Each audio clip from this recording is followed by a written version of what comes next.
Hello everyone, this is Vortex259. Welcome back to Let's Play Final Fantasy II. In our previous episode, we made our way to the bottom of the Cavern of Deist and submerged the last wyvern's egg in the life spring, thereby giving it a chance to incubate and survive and continue the race of the wyverns. Since the last time we met, I cast the teleport spell and used a cottage on the overworld, and I've made my way back to Castle Deist. Figure we might want to pay the wyvern a visit, let it know that we've accomplished the mission, so let's go back here on the second floor of Castle Deist. Actually, first let's talk to the lady and her child. The little boy says, "The wyvern, it's dead." Oh no, the wyvern died while we were going through the cave. It can't be true, can it? Well, unfortunately it is. If you talk to the lady, she says, "The last living wyvern is dead, but the egg you placed in the spring remains. Someday it will hatch, and the wyvern will spread its great wings and soar through the sky for the rebels. The wyverns can't thank you for what you've done, so allow me to do so in their place. We are grateful." Oh, well, that's very nice. So, Firion somewhat kept his word to the King of Finn and made his way to Deist. Unfortunately, we couldn't find allies in the dragoons or their wyverns, and the last living wyvern perished because of the Empire's dirty deeds of poisoning the water. But hope lives on. The egg of the last remaining wyvern is now resting in the life spring and hopefully will hatch someday. What we want to do now, I guess, is go back to Altair. That's about the only thing we really know to do, I guess. So we've done our duty here in Deist, so what I'm going to do is get back on the ship and sail back to Altair. And once I get there, we'll see what we can do from there. So see you back in Altair. Hello again everyone, we're back here in the village of Altair. Now before we go visit with the rebels, it may be a good idea to make a pit stop in the inn, rest and recover our HP and MP after that long trip back from Deist. I don't know about you, but I got lucky enough to run into a few hill gigases on the overworld near Deist. So I definitely need the rest, so I'm going to make a stop in here real quick and then I'll meet back up with you. Okay, I am all rested up now, nothing like a good night's sleep to recover and heal the body. Okay, let's go back inside the rebel hideout and maybe talk to Prince Gordon and perhaps Princess Hilda. But you know, come to think about it, the last time we were here, Princess Hilda was not doing well at all. She had locked herself in her room, and when we went to go visit her, all she did was giggle at us, which was very strange indeed. Well, maybe she's recovered from that little episode. Then again, maybe not. This lady says, "What's happened to the princess? All she does is laugh when I talk to her." Yeah, it sounds like she's still having some problems. If we talk to this kid, he says, "I caught the princess eating a rat. Honest, I saw it with my own 2 eyes." Wow, sounds like the princess has really flipped out if she's eating rats. What in the world is going on here? Well, let's go talk to Prince Gordon. Maybe he knows something about all this mess. Gordon says, "Hilda's been acting very strange lately. I try to speak to her and all she does is laugh. Could the king's death have disturbed her so deeply? I just don't know what I can do to help her. Would you try speaking to her for me?" Well, sure, I guess so. I mean, it's the least we can do after all Hilda has done for us. So let's go to Hilda's room. It's located in the southeastern corner of the rebel hideout, so we're just going to run down there and knock on the door and go inside. There's Hilda. Well, let's talk to her, see if she just laughs at us.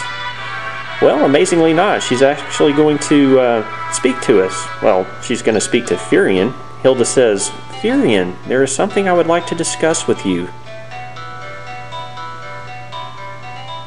Okay, that could be interesting. I guess Firion's going to kick out everybody else. Maria says, "We'll be waiting outside." Well, I can't wait to see this. This could be a very interesting private conversation. Hilda gets on her bed. And she slyly says some very interesting things to Firion. Hilda says, "Come to me, Firion."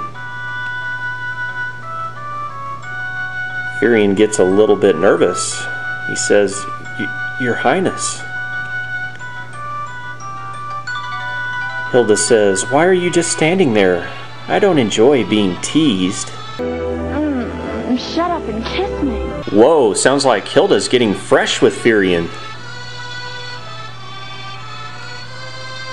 Firion says, and then it looks like he's going to succumb to her wishes. But not before Hilda says, now you're mine, Firion. Oh no, that's not Hilda, that's a big, giant, ugly-looking snake. Firion says, what have you done with the princess? I guess Layla was listening in. Layla says, not so fast, ye scurvy snake. So Maria, Layla, and Guy come in and assist Firion in this fight with the boss monster. This is the Lamia Queen that was posing as Hilda in her bedroom. Now, this is going to be a pretty tough boss battle if you're not quite prepared for it. Keep in mind that the Lamia Queen is a rank 7 monster, which is 2 ranks higher than the Hilgigas I've had so much trouble with, and I'm guessing that you probably have too. The Lamia Queen has 1,290 hit points, and it has some very hard-hitting attacks. Not only can it hit you for a lot of damage, but it can also put you to sleep in the process. The Lamia Queen can also charm one of your characters, which would actually confuse the character and turn it against your other party members. Not only that, but it can also cast a Blink 16 spell on itself. If it does that, you can just forget about hitting it with your weapons. You're going to have to rely on magic. Now, fortunately, most of my characters have level 7 and 8 weapon skills, which should do some pretty decent damage to the Lamia Queen. I've taken the Ancient Sword off of Firion and put his other Wing Sword on for maximum damage. Not even going to worry about trying to curse this thing. I'm going to have Maria concentrate on magic. I'm going to have her cast the Blizzard spell. I'm going to use Guy's now level 4 Berserk spell for some extra attack power and oomph for the party, if you will. And I'm going to have Layla use her level 5 Thunder spell on this thing. So let's get with it here. By the way, we got a preemptive strike, I noticed, when we started this battle. So it looks like everybody's going to get a first attack, which is very fortunate for me. May not be the same case for you. But I do hope you got a preemptive strike like I did. Well, it looks like everybody's berserked except for Guy. So that's a pretty good start there. Just going to have everybody continue doing what they're doing. Going to have Guy try casting Blink on the party. Everybody else is going to continue doing their normal attacks. Oh wow, look at that. 134 HP left on Layla, and she was put to sleep. Now, if 2 or 3 of your party members get put to sleep, you might try using the Unicorn Horn we found in Beast. That can work on all party members and release temporary status elements, so you might try that if 2 or 3 of your characters are asleep. I'm going to have Guy cure Layla. Let's have Maria keep casting Blizzard, and I'm going to have Guy, I guess, cast the Fire spell for some extra damage. Ouch. Yeah, I may have to use that Unicorn Horn here pretty soon. If nobody wakes up within this next round. Yeah, I'm going to have Firion keep attacking. I'm going to have Guy use the Unicorn Horn. There we go. Wow, Layla's down to 42 HP. She's in pretty bad shape there. There's a Basuna 16 spell thanks to the Unicorn Horn. As you can see, that will release everybody from their sleep. Alright, let's cure Layla. He's going to cast Blizzard, Fire. Let's do Thunder there too. Ouch. Well, so much for Layla. She's out of the picture until Firion can cure her. Well, I guess she's not going to make it to the end of the battle. But at least I defeated the Lamia Queen, and everybody that's still alive, well, everybody except Layla, that is going to get some decent boosts to their stats. And it looks like I'm going to get a Diamond Cuirass as a reward for beating up the Lamia Queen. So we'll definitely take that. So that's the reason that Hilda was acting so strange, is because it wasn't Hilda at all. It was a monster called the Lamia Queen. They must have done a switch when they kidnapped Hilda aboard the Dreadnoughts. And I guess Firion is probably just a little bit embarrassed there. He says, Layla, just how much of that did you see? Yeah, he's probably a little embarrassed after that little scene.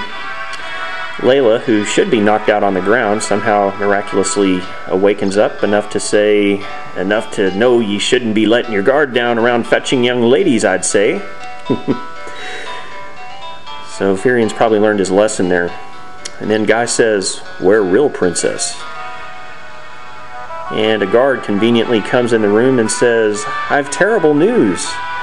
We've just heard a tournament is being held in Palamecia, and Princess Hilda is the prize." Oh no! Hilda is being held for ransom, or actually as a prize, in the tournament at Palamecia. Gordon comes in and says, "I'm coming with you. I want to help you rescue Hilda." Gordon showing some courage there. And Layla says, "Don't worry, I know just how you feel, Captain. Me and me boys will manage your army. I run a tight ship. No need to fret over us." Alright, so we are going to have to go to Palamecia to find Hilda, it looks like. And we'll start to do that in our next episode of Let's Play Final Fantasy II. Thank you very much for watching today. This has been Vortex 259. See you next time.